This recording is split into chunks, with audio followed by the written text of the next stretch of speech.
So if you got your Bibles this morning, you can turn to Isaiah chapter 29. That's in the Old Testament. The reason I've been preaching a lot from the Old Testament, other than the fact that I love the Old Testament, is because a lot of people think that after Christ came, the rest of the Bible became out of date or invalid, and only the New Testament matters. And I'm here to tell you that just as God said, I'm the same yesterday, today, and forever, the Bible is the same from Genesis to Revelation. There's a harmony and a consistency and a completeness about the Bible that you'll never understand and you'll never get if you don't read the whole Bible. Now, a lot of people say, well, Jim, I tried reading the Old Testament, but it's so boring. It's full of laws and words I don't understand. Well, get yourself a modern translation. There's lots of good ones out there. I have been reading the Easy Read version, the ERV, lately. It's really captivated me. It's an easy way to understand God's Word. And it's an original translation. It's not a paraphrase, so you can have some confidence in it that what you're reading is pretty accurate. No translation is perfect. Not even the King James. Far from it. Bang, bang, that's right.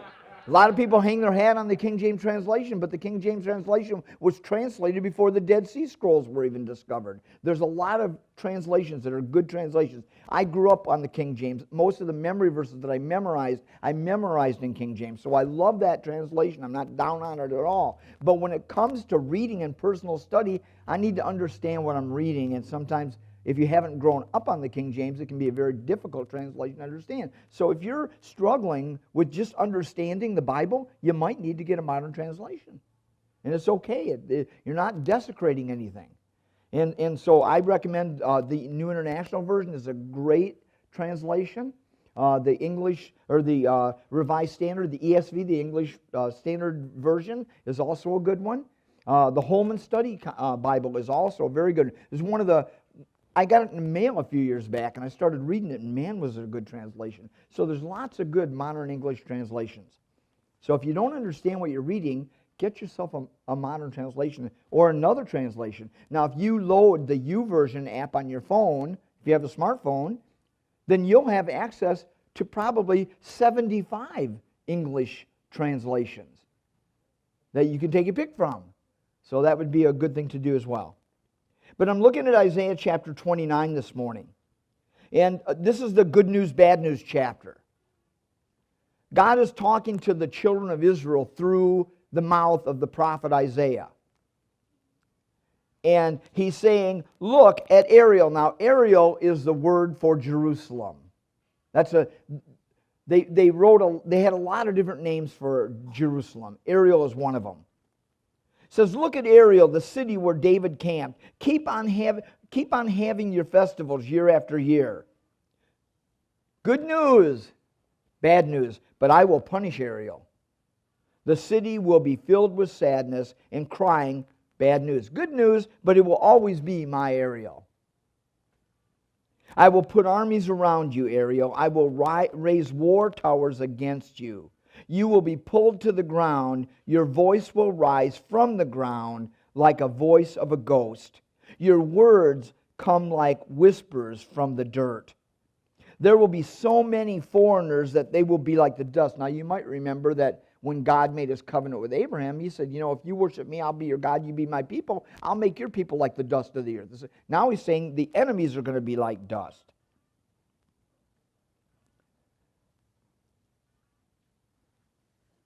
Cruel people will be like the chaff blowing in the wind. Then suddenly the Lord all-powerful will punish you, as if that wasn't already enough, will punish you with earthquakes, thunder, and loud voices, or loud noises. There will be storms and strong winds and a burning, destructive fire. Many nations will fight against Ariel. It will be like a nightmare. Armies will surround Ariel and punish her. But it will also be like a dream to those armies. They will not get what they want. It will be like a hungry man dreaming about food. When the man wakes up, he is still hungry. It will be like a thirsty man dreaming about water. When the man wakes up, he is still thirsty. The same thing is true about all the nations fighting against Zion. Those nations will not get what they want. Be surprised and amazed. You will become drunk, but not from wine. Look and be amazed. You will stumble and fall, but not from beer. The Lord will make you sleepy. He will close your eyes. The prophets are your eyes. He will cover your heads. The prophets are your heads. To you my words are like the words in a book that is closed and sealed. You can give the book to someone who can read and tell that person, read it. But that person will say, I can't read the book. It's closed and I can't open it. Or you can give it to someone who cannot read and tell that person to read it. That person will say, I cannot read the book because I don't know how to read. Now, that's good news, bad news. There's a lot going on here. Obviously, God is not pleased with Jerusalem and all of Israel. At this point in time, there were two kingdoms. There was the northern kingdom and the southern kingdom. The southern kingdom was made up of the two tribes of two of the Israeli tribes, and the northern kingdom was made up of 10. They were called Israel. The lower kingdom was called Judah, and Jerusalem was in Judah. So when he's talking about Ariel, he's talking about that area of Jerusalem, which we know as Judah. And he says, man, you know, I'm gonna discipline you. You know, this is the city where David camped, and David was such a great historical figure, revered so much by the Jews. So when he refers to the city of David, that's a good reference. Jews always hearken back to the good old days when David was the king. It says, keep having your festivals year after year, but I will punish Ariel. Wait a minute. You just said, keep having your festivals year after year. Aren't we being good? But I will punish you. The city will be filled with sadness and crying. He talks about armies that are going to come around them. Look at what we see today. Look at what we see in Israel today. They're surrounded. Israel is a state that's like half the size of Vermont. And it's surrounded by these massively large Arab nations who want to put it out of existence. If it weren't for the United States seal of protection on Israel, they would already be gone, in theory. We think we're somebody, we're not. God is protecting Israel. But He's using us to do it. And so I look at this passage and I say, man, this prophecy is being fulfilled right in front of my eyes. As these nations gather around Israel. And I want to tell you, you haven't heard a lot about it lately, but if you read the back side of the paper, if you read the news that's in the back, what you'll discover is that more and more of these nations are saying, we need to get Israel out of here. We need to destroy Israel. We need to eradicate them. This Palestinian movement, where these people want a place of their own inside this little bitty country the size of Vermont, can't happen if Israel is there. We need to wipe Israel out. We need to wipe them off the face of the earth. It says there are going to be so many foreigners that they will be like dust. One of the things that Israel does is they allow immigration. And I know immigration is a real hot topic in our country right now. But Israel is, a significant portion of Israel is Muslim. They've allowed Muslims to immigrate into Israel. And some of these people hate the God of Israel, and they hate anyone who represents the God of Israel, and they do damage to the people inside of Israel because of the God that they worship, who they represent. Now, right now, Israel is a secular state. They're not a theocracy. They're a secular state. But what they represent is so hated on earth that we see these prophecies being fulfilled right in front of our eyes. Cruel people will be like chaff blowing. Then suddenly, on top of that, the Lord's going to punish you with earthquakes, thunder, and loud noises. There will be storms, strong winds, and burning destructive fire. We haven't seen that yet. Now, some people believe that this prophecy has already been fulfilled, and it may have. I'm trying to apply this to today. But here's what's cool, is that even though God is using these other people to straighten out Ariel, to straighten out His chosen people, and by the way, who are God's chosen people today? Well, in addition to Israel, who is still God's chosen people, the church. Christians are still God's chosen people. We are God's chosen people. So we can take a lesson here. It says, but all these people that I'm bringing around you to punish you, to get you straightened out, don't be jealous of them. They're not winners. Look here, it says, it will be like a dream to those armies. They will not get what they want. They want to drive Israel out of existence. God says they're not going to get it. They're going to be like a guy who dreams and he's hungry in his dream and he wakes up and he's still hungry.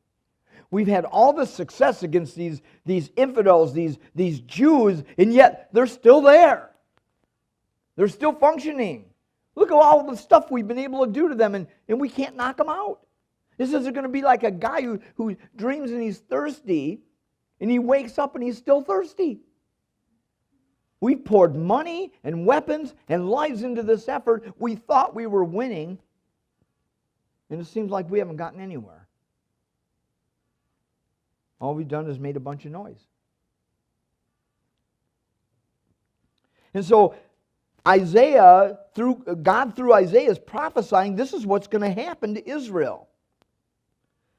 And he goes on to say, be surprised. You're going to become drunk, but not from wine. Look and be amazed. You will stumble, and not from beer. What's he saying? He's saying you guys are going to lose your way. You're going to be totally confused. If there is anyone in the world that's totally confused right now, it's Israel. They've got so many irons in the fire, they have no idea what direction to go in as a nation. And why? Not because of booze, not because of drugs, not even because of the wars. It says right here, He will close His eyes. God will close your eyes. Well, who are the eyes? They're the eyes of the prophets. And God did close the eyes of for almost 400 years, there were no prophets in Israel. Between the time of Malachi and the time of John the Baptist, there were no prophets in Israel. And He will cover your heads. The prophets are your heads. In these times, as Paul said, God spoke to us through the prophets. And that's what's going on here. But the real question, the one that we haven't gotten to yet, the one that's critical, is why? Okay, God, we know you're upset with Israel, Judah. We know that you're going to do all these things to punish them, at the same time denying their enemies any satisfaction. But why? What's the big deal? What are you so ticked off about? And we find that starting in verse 11. It says, to you my words are like words in a book that is closed and sealed. You know what he's saying there? He's saying, you know what? You're not letting my words live in you. That's the church today. That's why I've said the church is biblically illiterate. Most of the people, and I thank God that the Crossroads is a Bible teaching church, and we will always, as long as I'm here, we will be a Bible teaching church. Because it really doesn't matter what I think or feel, it matters what God says. And if we're not teaching from the Bible, then we're really messed up. And what happens is we get into this momentum where we go along and we just become religious. We do all the right things, but we do them for all the wrong reasons. And God is saying that here. He said, look, it's like you can't even understand what I'm saying because you've closed the book. And then he gets down to the point. In verse 13, he said, the Lord says, and here it is, these people come to honor me with words, but I am not really important to them. The worship, get that, worship, that's what we're talking about, worship. The worship they give me is nothing but human rules they have memorized.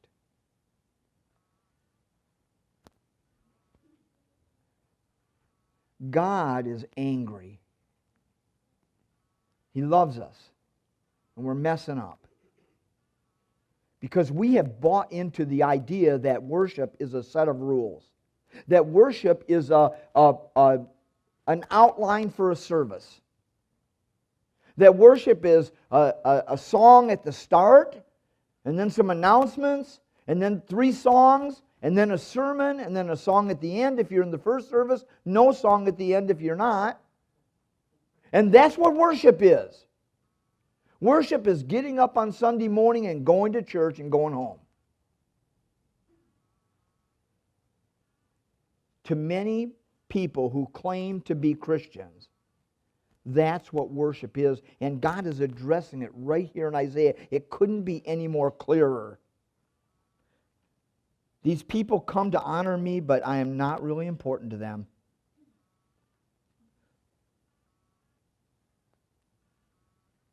So I will continue to amaze them by doing powerful and amazing things. Their wise men will lose their wisdom. Even the most intelligent among them will not be able to understand. Look at them. They try to hide from the Lord. They think He will not understand. They do their evil deeds in darkness, and they tell themselves, no one can see us. No one will know who we are. You turn things upside down. You think the clay is equal to the potter. You think that something that is made can tell the one who made it, you did not make me. This is like this is like the pot telling its maker, you know nothing. Can we not see that in our world today? And can we not even see it in our own lives? As I've been preaching this summer about what authentic and true worship is, I've been trying to communicate to you that worship is not an event, it's a lifestyle. Romans 12:1 says, offer your bodies as living sacrifices. We learned a couple of weeks ago that worship and sacrifice always go together. Where is the sacrifice in your life? Go home today and get out a little notepad and write down evidence of sacrifice in your life. Because according to the Bible, worship isn't worship without sacrifice. The Jews would never have considered going to the temple in Jerusalem to worship God without a sacrifice. As a matter of fact, when Jesus was on earth and He walked the land, what was happening is there were many poor people. There were people that lived in cities and in communities, and they didn't raise livestock. So they didn't have an animal to bring as a sacrifice. And that's why the priests started selling doves in the temple. They were, way back in Deuteronomy, God gave them, and this is way back in Deuteronomy now. Now we're in Matthew, right? Way back in Deuteronomy, God said, if you don't have an animal to sacrifice to me, you can bring some money and buy the animal. Add 10%. And we'll talk about that next week. Add 10% to the price. So if the animal's worth $100, you give that owner $110, and you bring that animal and you bring it to the temple and sacrifice it. So the priests set up tables, and when the people came in, they sold doves. So the people could buy an animal sacrifice. But then it became evil. They started making a profit off of it. Instead of 10%, they made 20 and 30 and 50%, and all of a sudden it became a thriving business. And that's why we see Jesus overturn the tables and chase them out with a cat o' nine tails, saying, you've turned the house of prayer into a house of business. See, God cares about our motive as much as He cares about our actions. We're supposed to obey. We're supposed to always obey, even when we don't feel like obeying. But when we worship, God doesn't care about what our lips are saying. He cares about what's in our heart. And we're like these people. We think that God can't see us. I love that. I love that phrase. Look at them. They try to hide things from the Lord. I know there are people in this room this morning who are trying to hide things from the Lord. How do I know that? Because I do it. And if I'm doing it, you sure as heck are. They try to hide things from the Lord. They think He will not understand. Well, I've got this issue, and I really can't give it up to God because He just wouldn't understand. I think some of us may recall times in our life when we were young people, and we did things that were not right, and we didn't tell our parents because we were afraid they wouldn't understand. And then if you had good parents, when you finally did confess and say, this is what I've done, you discovered your parent understood. They still loved you. They might have been disappointed in your action, but they loved you. Well, how much greater a parent is God than our physical moms and dads? And yet we think He will not understand. They do their evil deeds in darkness. I used to tell my kids I wanted them home by 11 o'clock, and this was in high school. And they say, well, why do we have to be home at 11? And I used to say, because nothing good happens after 11 o'clock. Somebody said, yeah, one thing does, the house of pancakes. All right, I give you that one. But you're not there. Why? Because it's dark. What about dark? That's when people do evil deeds. Very rarely does a bank get robbed in the middle of the day. It usually gets robbed at night. I know we hear the stories about a guy walks in with a gun and says, give me all your money. But most banks don't get robbed during the day. They get robbed at night. Houses get broken into at night unless the thieves know in the middle of the day nobody's home. And I'll bet you that if you think about the sins in your life, most of the sins in your life that you commit are done at night. Say, well, they have to be. I'm working all day. They tell themselves no one can see us. No one will know who we are. But this whole prophecy is about God revealing to the nation of Israel that He knew who they were. And He loves them so much, He's correcting them. That's why He says, look, I'm going to punish you, but look, you're not going to be wiped out. Your enemies aren't going to win. I'm going to punish you. I'm going to discipline you to bring you back to the point where you worship me with your heart, not just your lips.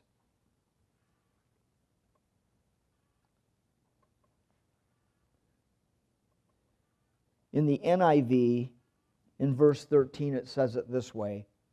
The Lord says, these people come near to me with their mouth and honor me with their lips, but their hearts are far from me.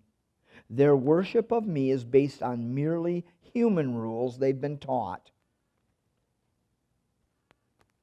I don't want the Crossroads to become legalistic. I don't want us to become ritual.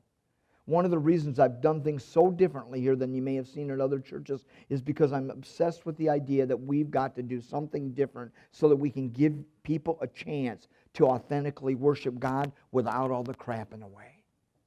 Without all the rules, without all the regulations, without all the routine, without all the ritual. Some of you miss that.